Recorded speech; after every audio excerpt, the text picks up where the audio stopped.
Hello student, welcome to my YouTube channel. সকলোকে Imran Assam official YouTube চেনেলটোলৈ স্বাগতম জনাইছোঁ। সো আজি আমি আসাম পুলিচ ABUBৰ কাৰণে টপ 15 কোৱেশ্চন আনসাৰ আলোচনা কৰিম আৰু এইটো ক্লাছ পাৰ্ট 13 হয়। সো গতিকে বলক পলম নকৰি আজিৰ ক্লাছৰ প্ৰশ্নসমূহ মাজলৈ আগবাঢ়ি যাম। সো আজিৰ ক্লাছৰ প্ৰথমটো কোৱেশ্চন হৈছে জ্ঞানপীঠ বঁটা লাভ কৰা প্ৰথম অসমীয়া মহিলা কোন? Option A Mamoni Raisom Goswami, option B Indira Gandhi, option C Nilmani Phukan আৰু অপচন ডি আছে কনকলতা। সো ইয়াৰ অপচন চাৰিটাৰ ভিতৰত শুদ্ধ উত্তৰ হ'ব option A. Option A is the correct answer, Mamoni Raisom Goswami. Mamoni Raisom Goswami হ'ল জ্ঞানপীঠ বঁটা লাভ কৰা প্ৰথমগৰাকী অসমীয়া মহিলা। নেক্সট কুৱেশ্যন নাম্বাৰ 2, বকুল বনৰ কবি বুলি কাক জনা যায়? Option A Ananda Chandra Agarwala, option B Satyanath Bora, option C Ananda Chandra Barua আৰু অপচন ডি আছে শংকৰদেৱ। সো ইয়াৰ অপচন চাৰিটাৰ ভিতৰত শুদ্ধ উত্তৰ হ'ব option C. Option C is the correct answer, Ananda Chandra Barua. Ananda Chandra Agarwala আৰু আনন্দ চন্দ্ৰ বৰুৱা নাম দুটা তোমালোকে ভালদৰে চাবা আৰু বকুল বনৰ কবি বুলি আনন্দ চন্দ্ৰ বৰুৱাক কোৱা হয়। নেক্সট কুৱেশ্যন নাম্বাৰ 3, অভিৰুচি ক্ৰীড়া দিৱস কেতিয়া পালন কৰা হয়? Option A 5 September, option B 10 December, option C 17 October আৰু অপচন ডি আছে 3 ছেপ্টেম্বৰ। সো ইয়াৰ অপচন চাৰিটাৰ ভিতৰত শুদ্ধ উত্তৰ হ'ব option D. Option D is the correct answer, 3 September. 3 September তাৰিখে অভিৰুচি ক্ৰীড়া দিৱস উদযাপন কৰা হয়। নেক্সট কুৱেশ্যন নাম্বাৰ 4, ভাৰতৰ ৰাজ্যসভাৰ সভাপতি কোন? অপচন এ ৰাষ্ট্ৰপতি, অপচন বি উপৰাষ্ট্ৰপতি, অপচন চি ৰাজ্যপাল আৰু অপচন ডি আছে প্ৰধানমন্ত্ৰী। সো ইয়াৰ অপচন চাৰিটাৰ ভিতৰত শুদ্ধ উত্তৰ হ'ব option B. Option B is the correct answer, উপৰাষ্ট্ৰপতি। ভাৰতৰ ৰাজ্যসভাৰ সভাপতি হ'ল উপৰাষ্ট্ৰপতি। নেক্সট কুৱেশ্যন নাম্বাৰ 5, নীলমণি ফুকনক কোনে বাগ্মীবৰ উপাধি প্ৰদান কৰিছিল? Option A Nabakanta Barua, option B Lakshminath Bezbarua, option C Ananda Chandra Agarwala আৰু অপচন ডি আছে ভূপেন হাজৰিকা। সো ইয়াৰ অপচন চাৰিটাৰ ভিতৰত শুদ্ধ উত্তৰ হ'ব option C. Option C is the correct answer, Ananda Chandra Barua. Ananda Chandra বৰুৱাই নীলমণি ফুকনক বাগ্মীবৰ উপাধি প্ৰদান কৰিছিল। নেক্সট কুৱেশ্যন নাম্বাৰ 6, পাতাল ভৈৰৱী নামৰ উপন্যাসখনৰ বাবে কোনে সাহিত্য একাডেমী বঁটা লাভ কৰে? Option A Padmanath Gohain Barua, option B Rajanikanta Bordoloi, option C Nabakanta Barua আৰু অপচন ডি আছে লক্ষ্মীনন্দন বৰা। সো ইয়াৰ অপচন চাৰিটাৰ ভিতৰত শুদ্ধ উত্তৰ হ'ব option D. Option D is the correct answer, Lakshminandan Bora. Patal Bhairavi নামৰ উপন্যাসখনৰ বাবে লক্ষ্মীনন্দন বৰাই সাহিত্য একাডেমী বঁটা লাভ কৰিবলৈ সক্ষম হৈছিল। Next question number 7, an account of Assam গ্ৰন্থখনৰ লেখক কোন? Option A Ananda Chandra Barua, option B Hemchandra Goswami, option C Ananda Chandra Agarwala আৰু অপচন ডি আছে শৰৎচন্দ্ৰ গোস্বামী। সো ইয়াৰ অপচন চাৰিটাৰ ভিতৰত শুদ্ধ উত্তৰ হ'ব option C. Option C is the correct answer, Ananda Chandra Agarwala.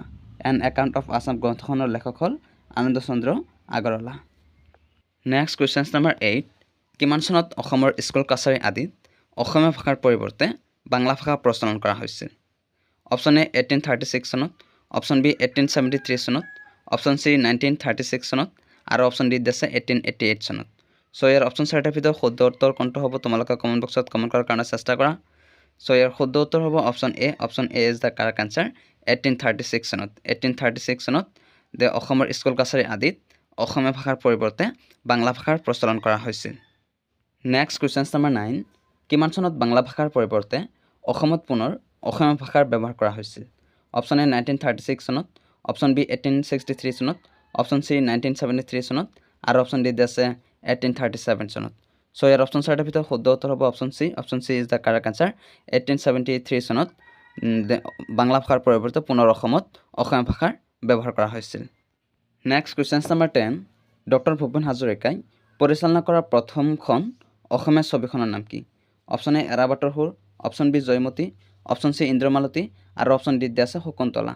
So ইয়াৰ অপচন চাৰিটাৰ ভিতৰত শুদ্ধ উত্তৰ হ'ব option A. Option A is the correct answer, এৰাবাটৰ সুৰ। ডক্টৰ ভূপেন হাজৰিকাই পৰিচালনা কৰা প্ৰথমখন অসমীয়া ছবিখনৰ নাম হ'ল এৰাবাটৰ সুৰ। সো এতিয়ালৈকে যদি কোনোবাই ক্লাছটো লাইক কৰা নাই প্লিজ লাইক কৰা আৰু যদি কোনোবাই চেনেলটো নতুন চাই আছা তেনেহ'লে চেনেলটো প্লিজ ছাবস্ক্ৰাইব কৰিবা আৰু পাৰিলে তোমালোকৰ বন্ধু বান্ধৱৰ সৈতে ক্লাছটো শ্বেয়াৰ কৰাৰ কাৰণে চেষ্টা কৰিবা। নেক্সট কুৱেশ্যন নাম্বাৰ 11, অসমৰ লগত শ্ৰীৰামপুৰে কোনখন ৰাজ্যক সংযোগ কৰে? Option A Paschimbanga, option B Manipur, option C Arunachal Pradesh আৰু অপচন ডি আছে ছিকিম। সো ইয়াৰ অপচন চাৰিটাৰ ভিতৰত শুদ্ধ উত্তৰ কোনটো হ'ব তোমালোকে কমেণ্ট বক্সত কমেণ্ট কৰাৰ কাৰণে চেষ্টা কৰা। সো ইয়াৰ শুদ্ধ উত্তৰ হ'ব option A. Option A is the correct answer, Paschimbanga. অসমৰ লগত শ্ৰীৰামপুৰে পশ্চিমবংগ ৰাজ্যক সংযোগ কৰে। নেক্সট কুৱেশ্যন নাম্বাৰ 12, ব্ৰিটিছ পুলিচে কনকলতা বৰুৱা আৰু মুকুন্দ কাকতিক কোন ঠাইত গুলীয়াই হত্যা কৰে? Option A Tezpur, option B Ahatguri, option C Gohpur আৰু অপচন ডি শিৱসাগৰ। সো ইয়াৰ অপচন চাৰিটাৰ ভিতৰত শুদ্ধ উত্তৰ হ'ব option C. Option C is the correct answer, Gohpur নামৰ ঠাইত গুলীয়াই হত্যা কৰে। নেক্সট কুৱেশ্যন নাম্বাৰ 13, অসমৰ কোন মন্দিৰত অম্বুবাচী মেলা অনুষ্ঠিত হয়?